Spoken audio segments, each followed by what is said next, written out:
नमस्कार, मी अनुपमा देसाई जवळगी आणि तुमचं माझ्या YouTube चॅनलमध्ये स्वागत आहे। आता काही दिवसापूर्वीच मरीसा पियर यांचं टेक्निक शेअर केलेलं होतं लवकर बरं होण्यासाठी। त्याच्यामध्ये आपण ऍक्च्युअली सूचना देत होतो की हे बरं करून हवं आहे, म्हणजे आपल्या मेंदूला शरीराला आपण आज्ञा देत होतो, निर्देश करत होतो, असं सगळं त्याच्यामध्ये ते टेक्निकमध्ये होतं।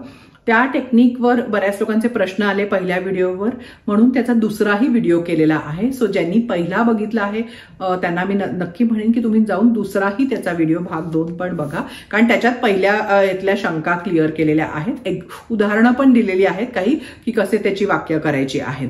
कारण पहिल्यावरनं अजूनही बऱ्याच लोकांचे असे कमेंट येत आहेत की मला हे प्रॉब्लेम आहे, तर मग मला तुम्ही वाक्य करून द्या वगैरे। तर आता हे नक्की तुमचे कुठले प्रॉब्लेम आहे, त्याच्यासाठी तुम्हाला कसं बरं करून हवंय ह्याचं प्रत्येकाला करणं शक्य नाही, किंवा असेही प्रश्न येतात की ह्याच्यासाठी चालेल का, त्याच्यासाठी चालेल का वगैरे असं, किंवा याच्यासाठी व्हिडिओ करा। तर आता प्रत्येक कंडिशनवर व्हिडिओ करणं वेगवेगळं शक्य नाहीये। मी जनरली नेहमीच टेक्निक शेअर करते की जे सगळीकडे सगळ्या ह्याच्यासाठी वापरता येतं। तर आज असंच एक टेक्निक शेअर करणार आहे, क्रिएटिव्ह व्हिज्युअलायझेशन टेक्निक आहे हे तुम्ही कुठल्याही शारीरिक व्याधीसाठी लवकर बरं होण्यासाठी वापरू शकता। ज्यांना व्हिज्युअलायझेशन चांगलं जमतं त्यांच्यासाठी हे टेक्निक खूप उपयोगाला येतं, किंवा त्या मेरिसा पियरच्या टेक्निकमध्ये ज्यांना वाक्य नीट करता येत नाहीयेत किंवा असं, तर त्यांनी पण हे टेक्निक करून बघू शकता। हे जास्त सोपं वाटू शकतं, कारण काही लोकांना ते लिहिण्यापेक्षा म्हणजे असं वाक्य वगैरे करण्यापेक्षा व्हिज्युअल जे लोक बघू शकतात तर ते जास्त सोपं वाटत असेल तर त्या म्हणजे हे टेक्निक करून बघा। आणि अजून एक गोष्ट होती त्याच्यामध्ये की तुम्ही पहिली हे आहे की हे टेक्निक्स जे असतात ते कशासाठीही काम करतात, पण ते असं नाहीये की ते आपली मेडिकल ट्रीटमेंट आणि हे बाजूला ठेवून त्या करायच्या गोष्टी आहेत। जे तुम्हाला डॉक्टरांचा सल्ला घेऊन तुम्हाला जे चालू आहे तुमचं सगळं ते तुम्ही कंटिन्यू करायचं आहे, आणि कुठली एखाद्या व्याधीवर आधी पहिला डॉक्टरांचा सल्ला घेणं आवश्यक आहे। ह्या ज्या काही टेक्निक असतात त्या ट्रीटमेंटच्या बरोबर आणि लवकर त्या ट्रीटमेंटचा इफेक्ट व्हावा ह्यासाठी आहेत। सो ह्या दोन्ही गोष्टी लक्षात घ्या, कारण बऱ्याच लोकांचं असं पण येते की हे बरं होईल का, ते बरं होईल का, तर ते त्याच्या बरोबर करायची गोष्ट आहे, त्याच्या ऐवजी करायची गोष्ट नाहीये। सो हे महत्वाची गोष्ट सांगायची होती। आता कार्ल सायमंटन म्हणून त्यांची एक सायमंटन रिसर्च इन्स्टिट्यूट आहे US मध्ये, ऑन्कोलॉजिस्ट होते, तर त्यांनी असं ते अशा आज जी मी टेक्निक शेअर करायला आहे त्याला इमेजरी थेरपी म्हणायचे। आणि त्यांच्या असं लक्षात आलं की कॅन्सर पेशंटनी वगैरे सुद्धा हे असं व्हिज्युअलायझेशन केलं तर त्यांची जी ट्रीटमेंट चालू आहे त्याचा खूप लवकर त्याच्यावर त्याचा असर होतो, त्याचा परिणाम खूप चांगला दिसतो लवकर बरे पेशंट होण्याच्या दृष्टीनं। सो म्हणून हे आज एक क्रिएटिव्ह व्हिज्युअलायझेशनचं टेक्निक शेअर करते आहे। क्रिएटिव्ह व्हिज्युअलायझेशन ऍक्च्युली तुम्ही कुठल्याही तुमच्या ध्येयासाठी वापरू शकता, पण आज मी या जे उदाहरणं घेणार आहे ते शारीरिक गोष्टींसाठी, म्हणजे शारीरिक व्याधीतनं लवकर बरे होण्यासाठी कसं वापरायचं यासाठी घेणार आहे, कारण त्याच्यामध्ये एक थोडंसं जेव्हा शरीरासाठी वापरतो तेव्हा मध्ये एक स्टेप येते अजून, म्हणून ते फक्त ह्यासाठी घेणार आहे। लोकांना गोंधळ नको म्हणून मी आज फक्त शारीरिक गोष्टींसाठी घेतली आहे। हे टेक्निक तुम्ही कशासाठीही वापरू शकता, सो हे आधी सांगते, म्हणजे तसं युनिव्हर्सल टेक्निक आहे कुठल्याही, आणि आपण व्हिज्युअलायझेशनचे मी आधी पण व्हिडिओज केलेलेच आहेत की कसं करायचं वगैरे। तर आता आपण सुरुवात करूया। तर पहिली गोष्ट म्हणजे क्रिएटिव्ह व्हिज्युअलायझेशन कधी करायचं, तर सगळ्यात म्हणजे जेव्हा आपला मेंदू ब्रेन वेव्स जेव्हा अल्फामध्ये असतात तेव्हा हे टेक्निक सगळ्यात जास्त चांगलं काम करतं। सो आपण सकाळी उठल्या किंवा रात्री झोपायच्या आधी किंवा आपण मध्येही एखादं मेडिटेशन वगैरे करत असतो तर त्याच्यानंतर, सो म्हणजे जेव्हा आपला मेंदू एक रिलॅक्स स्टेटमध्ये असतो तेव्हा आपण हे टेक्निक करू शकतो। सो घाई गडबडीत असताना, वैतागलेले असताना, कामात असताना असं हे टेक्निक मध्ये करायचं नाहीये। शांत मन जेव्हा असेल तेव्हा या टेक्निकचा सगळ्यात जास्त फायदा होतो। एरवी आपण म्हणजे उठल्या आपण अल्फामध्ये असतो, नंतर आपण बीटामध्ये जातो। सो असं लक्षात घ्या की जेव्हा उठल्यानंतर कसं फ्रेश असतो आपण, शांत असतो, त्यावेळेला करायची गोष्ट आहे ही। जेव्हा आपलं आणि दिवसाच्या शेवटी सगळं संपलेलं असतं, मन जरा शांत असतं, तेव्हा ती बेस्ट वेळ आहे हे करायला। सो सुरुवात कशी करायची आहे, तर आधीच सांगितलं कुठल्याही व्याधीसाठी तुम्ही हे करू शकता। आता पहिल्यांदा तुम्ही काय करायचं आहे की डोळे मिटून तुमच्या डोळ्यासमोर एक मोठा टीव्ही स्क्रीन आणायचा आहे, म्हणजे सगळ्यात लेटेस्ट डिझाईनचा टीव्ही स्क्रीन जो काय तुम्हाला तुमच्या डोळ्यासमोर आणता येईल असा एक टीव्ही स्क्रीन आणायचा आहे, मोठ्याच्या मोठा आहे अगदी। आणि त्याच्यावर आत्ता तुम्हाला जी आत्ताची तुमची परिस्थिती आहे, जे शरीराचे जे तुम्हाला त्रास होतो आहे ते बघायचं आहे. सो बऱ्याच वेळेला असं होतं की व्हिज्युअलायझेशन वगैरे मध्ये आपण म्हणतो की पॉझिटिव्ह फक्त करायचं किंवा असं, पण या क्रिएटिव्ह व्हिज्युअलायझेशन मध्ये जेव्हा तुम्ही शरीरासाठी वगैरे वापरता तेव्हा स्टडीज असं दाखवतात की सुरुवातीला जेव्हा तुम्ही काय नको आहे ते बघता तेव्हा आणि ती भावना अनुभवता त्याचा जास्त फायदा होतो ते बरं करण्याच्या दृष्टीनं. सो म्हणून यावेळेला आपण ते आधी काय दुखतं आहे, कसं वाटतं आहे हे सगळं पहिल्यांदा अनुभवायचं आहे. सो त्या स्क्रीनवर तुम्ही स्वतःला बघा. आता मागच्या याच्यामध्ये सुद्धा एक पाठीचं दुखायचं जे आली सगळ्यांना त्रास असतो, किंवा एखादा पाठ उसण भरली आहे, तुम्हाला उचलता काहीतरी चुकीचं उचललं तेव्हा काही झालंय, जिममध्ये गेला तेव्हा काहीतरी झालेलं आहे, दुखतं आहे, किंवा एखाद्या ऍक्सिडेंट झालाय, पडलाय कशावरनं तरी म्हणून गाडीवरनं वगैरे, किंवा काहीतरी लागलेलं आहे, प्लास्टर आहे, असं काहीतरी असेल. सो ते कशामुळे ती घटना झाली ती देखील तुम्ही बघू शकता या व्हिज्युअलायझेशन मध्ये. म्हणजे अशी जेव्हा एखादी पर्टिक्युलर घटना असते की तुम्ही असं हे करताना तुम्हाला लचकलंय, काहीतरी झालेलं आहे असं. नाहीतर एरवी तुम्हाला आता जे काही तुम्ही अनुभवता आहे ते तुम्ही बघायचं आहे. म्हणजे उठता बसता तुम्हाला कसा त्रास होत असेल, काहीतरी दुखत असेल, काही जे काही तुम्हाला आता ज्याच्यासाठी वापरायचं आहे त्याचा तुमच्या ह्याच्यावर आत्ता काय परिणाम होतो आहे ते तुम्हाला बघायचं आहे. आणि आता ते बघायचं आणि तेव्हा ती भावना सुद्धा अनुभवायची. म्हणजे तुम्हाला खूप राग येत असेल, तुम्हाला खूप निराश वाटत असेल, तुम्हाला खूप दुखतं आहे, खूप चिडचिड होती आहे, खूप असहाय्य वाटतंय, ही जी काही तुम्हाला तुमच्या रोगाबद्दलची, म्हणजे आता फक्त ते दुखण्याचं असे मी उदाहरणासाठी घेतलेलं आहे, जे काही तुम्हाला आत्ता तुम्हाला काहीतरी पोटाचा असेल प्रॉब्लेम, तुम्हाला काही खाता येत नसेल, अजून काहीतरी वेगळे हे असेल, काहीही शरीरातली व्याधी असू शकेल, तर ज्याचा तुम्हाला आत्ता खूप त्रास होतो आहे आणि तुम्हाला ते म्हणजे त्याचा काय अनुभव आहे तुमचा, त्याच्यामुळे कशी चिडचिड होते आहे, तो सगळा भावना ती तुम्हाला आणायची आहे, ती अनुभवायची आहे ती. सो हे झाली पहिली स्टेप. आता ही किती वेळ करायची आहे, तर ही 1 ते 2 मिनिटं फक्त करायची आहे. ही भावना आणणे आणि डोळ्यासमोर बघणे की आता आपण कसं गुडघ्यात उठता येत नसेल तर तुम्ही किती हळूहळू असं उठत असाल, काही असं जे काही तुम्हाला प्रॉब्लेम असेल त्याच्यावरनं तुम्ही तो बघा की आता तुम्हाला ते कसं दिसतं आहे, तुम्हाला म्हणजे टीव्हीवर ते दिसतंय तुम्ही असं अशा दृष्टीनं. आता एरवीच्या व्हिज्युअलायझेशनमध्ये आपण काय करतो, डायरेक्टली या ह्याच्या नेगेटिव्हवरनं डायरेक्ट पॉझिटिव्ह ह्याच्यावर जातो. पण जेव्हा तुम्ही शरीराच्या ह्याच्यामध्ये साठी करता तेव्हा त्याला एक मधली स्टेप येते. सो आता हे 1 ते 2 मिनिटं सगळं अनुभवून झालं की मग काय करायचं आहे पुढच्या स्टेपला, की तुम्ही ते असं हे करायचं की जसा फळा आपण पुसतो, व्हाईट बोर्ड असेल तर इरेझरनी डस्टरनी किंवा असं कसं तो पुसतो फळा, तसं जो आत्ताचा आधीचा जे दृश्य आहे ते तुम्ही पुसताय असं तुम्ही एक मनात ऍक्शन करायची आहे की ते पुसून काढलेलं आहे. टीव्हीवर बघत असल्यामुळे तुम्ही असं सुद्धा करू शकता की तुम्ही टीव्हीच बंद करून टाकलेला आहे, किंवा आता चॅनल बदललेला आहे, आता आपल्याकडे हल्ली एवढे चॅनल असतात तर तसं करा. सो तुमच्या दृष्टीनं ते आता संपलेलं आहे आणि नवीन हे सुरू होणार आहे की काय करायचं आहे ते. हे दाखवणारं तुमच्या डोक्यात जे काही येईल ना ते तुम्ही त्याच्या तिथे व्हिज्युअलाइज करू शकता. आता मधली स्टेप काय आहे ह्याच्यामध्ये, सो ह्याच्यामध्ये जी मधली स्टेप आहे जी शारीरिक गोष्टींच्या बाबतीत खूप चांगला ज्याचा उपयोग होतो ती अशी आहे की तुमची आत्ता जी काही तक्रार आहे, जे काही आहे त्याला तुम्ही एखाद्या म्हणजे सिम्बलिझमचा वापर करायचा आहे, कारण चित्राचा किंवा असं एखाद्या प्रतीकाचा वापर करायचा आहे की जे कसं बरं होतं आहे. आता हे लक्षात घ्या की ह्याच्या मागे काहीतरी सायंटिफिक हे अजिबात काही करायचं नाही की आपल्याला ती व्याधी आहे आणि ती कशी कशी बरी होणार आहे, एका लेअर मधनं काय होणार आहे, असं काहीही नाही. आपल्याला जे असं प्रतीक असं दाखवायचं आहे की ते कसं बरं होतं आहे. मग आता आपण पाठ धरली आहे, आपण उसण भरली आहे, स्लिप डिस्क काहीतरी असेल तर ते कसे स्प्रे मिळतात ना की जे दुखणं कमी करतात, तसं असं विचार की कुठला स्प्रे असं नाही, असा एक स्प्रे येतोय आणि तो सगळ्या आपण पाठीवर मारलं की ते बरं होत आहे असं. सो असं आपण मेंदूला हे म्हणजे चित्राच्या रूपाने हे दाखवतोय की ते बरं होत आहे असं.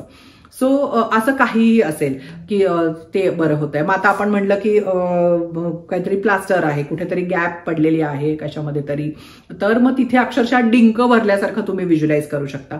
हे जे आहे ना हे प्रत्येकाचं आपापलं व्हिज्युअलायझेशन आहे, जे तुम्हाला सुचतं आहे की कसं होईल ते बरं तसं तुम्ही करू शकता. किंवा एखादा आपण अवयव असेल तर तो असं आपण नेहमी दाखवतात बघा टीव्हीवर की लिव्हर खराब झाली की कशी दिसते काळपट अशी, तर मग ती काळपट लिव्हरवरचं काहीतरी पदर निघता आहेत आणि छान आतलं जे असं हेल्दी म्हणजे अगदी चांगली हे कसं दिसेल तसं ते हळूहळू त्याचे वरचे हे लेअर निघून तसं दिसत आहेत.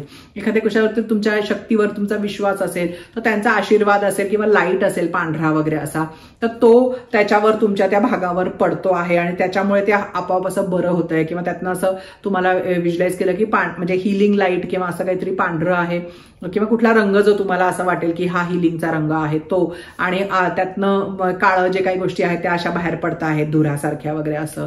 सो हे प्रत्येकाचं आपापलं व्हिज्युअलायझेशन आहे. याच्यात चूक बरोबर काही नाही किंवा तुम्हाला कसं सुचेल तसं करा. ह्याच्यात असं हे नाही की हेच मी केलं तर बरोबर येईल का किंवा हे करू का हे करू असं नाही. प्रत्येकाच्या आतल्या आवाज मनातलं जे काही येतं ना पहिल्यांदा ते नेहमी बरोबर असतं सबकॉन्शियस माइंडचं. सो तुम्हाला कसं दिसतंय, काहीतरी पुसून काढल्यासारखं झालंय, काहीतरी त्याच्यावरनं पाणी टाकल्यासारखं होत आहे किंवा काहीतरी आग वगैरे होत असेल कुठे तर मग त्याच्यावर असं आपण बर्फ लावला किंवा असं काहीतरी गार पाणी पडतंय निळ्या रंगाचं.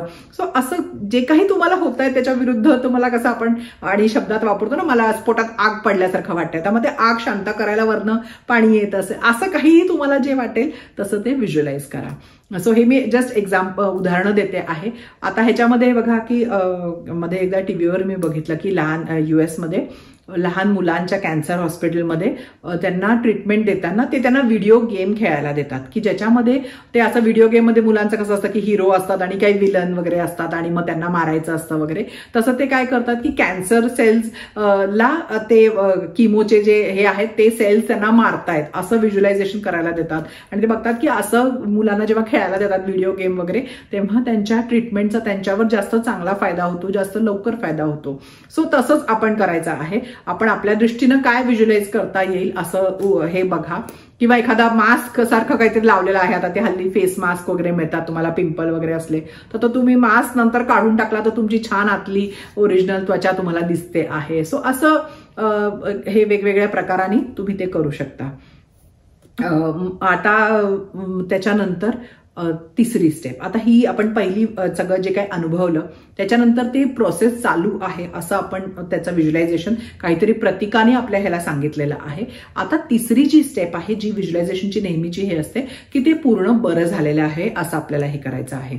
आता पूर्ण बरं झालेल्यामध्ये काय आहे की तुम्हाला ते जितके जास्तीत जास्त ते चित्र तुम्हाला रंगवून बघता येईल, म्हणजे त्याच्यामध्ये इतर आपले सगळे जे आपण नेहमी म्हणतो की आपला तुमचा सेन्स ऑफ स्मेल म्हणजे वासाचा हे असेल, दृष्टी असेल, स्पर्शाचं काही असेल, ते सगळं त्याच्यामध्ये ऐकण्याचं हे असेल ते सगळं घालायचं आहे. सो आता तुमचं जे काही बरं झालं आहे त्याच्यानंतर तुम्ही काय करता आहात ते आता टीव्हीवर बघायचं आहे आणि मग त्या टीव्हीवर तुम्हाला ते तुम्ही कसे दिसाल, कसे तुमची हालचाल चांगली लवकर होईल, दुखणं कमी होईल, तुम्ही किती आनंदात असाल ती भावना अनुभवायची आहे की तो आनंद, तो रिलीफ असेल की हे कमी झालेला आहे यातनं ते तुम्ही बाहेर आल्यावर तुमची काय भावना असेल ते जे सगळे सकारात्मक भावना, आनंद, ते आत्मविश्वास वाढेल, ते सगळं तुम्ही त्या बरं झाले या दृष्टीने अनुभवायचा प्रयत्न करायचा आहे. मग तुम्हाला आता पाठ दुखत होती, तुम्हाला काही उचलता येत नव्हतं, मुलांबरोबर खेळता येत नव्हतं, नातवंड असतील, मुलं असतील, मग तुम्ही त्यांना उचलून घेतलेलं आहे, त्यांच्यावर काहीतरी खेळता आहात, ते कसे आनंदाने हसतायत, असं सगळं तुम्ही ते व्हिज्युअलाइज करायचं आहे. ती गोष्ट म्हणजे की किती जास्तीत जास्त त्याच्यात रंग भरायचे आहेत असं आपण म्हणूया. किंवा तुम्ही कुठेतरी ट्रिपला गेलाय, फिरायला गेलेला आहे, बागेत असला तर त्या फुलांचा वास येतोय तुम्हाला, छान वारं कसं सुटलेलं आहे ते तुम्हाला जाणवतं आहे, ह्याच्यावर ट्रेकिंगला गेलेला असा कुठेही तुम्ही वेगळं काही करत असाल तर ते तिथलं जास्तीत जास्त तुम्हाला सगळे तुमचे सेन्सेस वापरता येतील आणि त्याचा अनुभव घेता येईल असं करायचं आहे. आता होजे सिल्वा जे क्रिएटिव्ह व्हिज्युअलायझेशन मध्ये त्यांचं खूप हे होतं आणि त्यांचं टेक्निक वगैरे पण आहे, सिल्वा मेथड, त्यांचे खूप छान बुक्स आहेत, घेईन मी हळूहळू पुढे ते. त्यांचे आपण कॅन्सल टेक्निक एक केलेलं आहे ते पण त्यांचं आहे. बरेच लोक म्हणतात की ते त्यांचं टेक्निक सांगा, तर ते एक कॅन्सल एक निगेटिव्ह थॉटसाठी टेक्निक आहे ते त्यांचं आहे. तसा अजून पण त्यांचं घेणार आहे. पण या क्रिएटिव्ह व्हिज्युअलायझेशनच्या बाबतीत त्यांचा असा अनुभव आहे की आपण जेव्हा हे शेवटी व्हिज्युअलाइज करतो सगळं चांगलं झालेलं, तेव्हा आपल्या ह्या बरं होण्याचा अजून 1-2 लोकांवर कसा परिणाम झालेला आहे ते पण व्हिज्युअलाइज केलं तर त्याचा खूप चांगला फायदा होतो. तर म्हणजे आता कसं की मी आता म्हणलं की मुलांबरोबर तुम्ही खेळता आहात एखाद्या ह्याच्यातनं बाहेर आल्यावर, किंवा तुमच्या नवरा बायकोंबरोबर म्हणजे काहीतरी कसा वेळ घालवता आहात दोघं मिळून, तुम्ही कुठेतरी कोणाला तरी काहीतरी मदत करू शकता की आता तुम्ही बरे झाल्यामुळे तुमचं कॉन्ट्रीब्युशन वाढवू शकता, तुम्ही काहीतरी त्यांच्या कामामध्ये तुमचं काही मदत होती आहे का, सो असं. आणि त्यामुळे त्यांना झालेला आनंद तुम्ही त्यांच्याबरोबर तो म्हणजे तुम्हाला बरं झालेलं बघितल्यामुळे त्यांना जो काही फायदा होतो आहे ते तुम्ही जर का बघितलं व्हिज्युअलायझेशन मध्ये तर त्याचा नक्की जास्त फायदा होतो बरं होण्यासाठी. सो हे असं तुम्ही त्या 3 स्टेप करायच्या आहेत व्हिज्युअलायझेशनचा. सगळी मिळून ह्याला 5 ते 6 मिनिटं लागायला पाहिजेत. 1 ते 2 मिनिटं ते पहिलं निगेटिव्हसाठी, मधला 1 मिनिटं हे सगळं करण्यासाठी, ते बरं होताना बघण्यासाठी, आणि नंतरची 2 मिनिटं हे सगळं तुम्ही छान झालेलं आहे हे व्हिज्युअलाइज करण्यासाठी. सो अशी ही 3 स्टेप ही प्रोसेस आहे आणि हे कुठल्याही आजारासाठी करू शकता. असं तुम्ही त्याचं व्हिज्युअलायझेशन आणि बदलेल. बऱ्याच आजारासाठी मी म्हणेन की एकदम करू नका, म्हणजे बऱ्याच वेळेला असं होतं की धड व्हिज्युअलायझेशन करताना मग ते पटपट कळत नाही. सो जे आधी तुम्हाला सगळ्यात महत्वाचं वाटतंय, कारण ह्याला कन्सिस्टन्सी पाहिजे की रोज हे करायला पाहिजे. तर आता हे किती कमीत कमी आपण तो जो इन्स्ट्रक्शनचा जो हे होता की तुम्ही आज्ञा करायची आहे तो आपण म्हटलं की 10 ते 15 वेळा ते एक वाक्य जे असतं तो तुम्ही तयार करता ते सांगायचं आहे. या टेक्निकसाठी असं रेकमेंडेड आहे की हे दिवसातून 3 वेळा करायचं आहे. सो सकाळी एकदा, रात्री आणि मधली एक वेळ ठरवून घ्या. निदान 30 दिवस तरी करा, काहीतरी फरक दिसायला वेळ लागतो. लवकर झाला तर चांगलंच आहे. सो आणि ट्रीटमेंट बरोबर करायचं आहे, काहीही बंद करायचं नाहीये. सो हे 3 गोष्टी तुम्ही 3 वेळा करून बघा. दुसऱ्यांसाठी करायसाठी खूप वेळेला येतं, पण हे तुम्ही बघताय की हे सगळं आपण आपल्या भावना अनुभवतो आहे, आपल्याला काय वाटतं आहे, आपल्या त्याच्या मागच्या आधी म्हणजे आत्ताचं जे काही भावना आहेत आणि बरं झाल्यानंतरच्या, हे तुमच्या स्वतःच्या भावना असतात. तुम्ही स्वतःच्या मेंदूला, स्वतःच्याच अवचेतन मनाला इथे इन्स्ट्रक्शन्स देत आहात. सो हे स्वतःसाठी करायची टेक्निक असतात. दुसऱ्यांसाठी तुम्हाला असं वाटत असेल की त्यांना फायदा व्हावा तर त्यांना हे त्यांच्याबरोबर टेक्निक शेअर करा, तुमचा अनुभव शेअर करा. सो हे एक नेहमी येणारा प्रश्न असतो की दुसऱ्यांसाठी हे टेक्निक, सो त्यांना हे इन्स्ट्रक्शन्स तुम्ही तुमच्या मेंदूला देत आहात, दुसऱ्यांच्या नाही. आणि आवडलं तर लाईक करा. तुम्ही असा काही अनुभव घेतला असेल किंवा ही टेक्निक घेऊन तुम्हाला जेव्हा पुढे चांगले अनुभव येतील तर ते कमेंटमध्ये येऊन शेअर करा. आपली न्यू फॅमिली अशी आहे की लोक अगदी आवर्जून येऊन सांगतात किंवा आधी अनुभव आलेलेही सांगतात आणि नंतर जसे जसे येतील तसे तसे मागे जाऊन सुद्धा व्हिडिओवर लोक कमेंट करतात. सो म्हणजे व्हिडिओचे मध्ये मध्ये कमेंट पण बघत राहा, म्हणजे तुमचाही विश्वास वाढेल की लोकांना कसा कसा फायदा होत आहे. त्याच्यामुळे चॅनलला सबस्क्राईब करा आणि असंच पुढच्या व्हिडिओमध्ये नवीन विषय घेऊन भेटूया. थँक्यू. नमस्कार.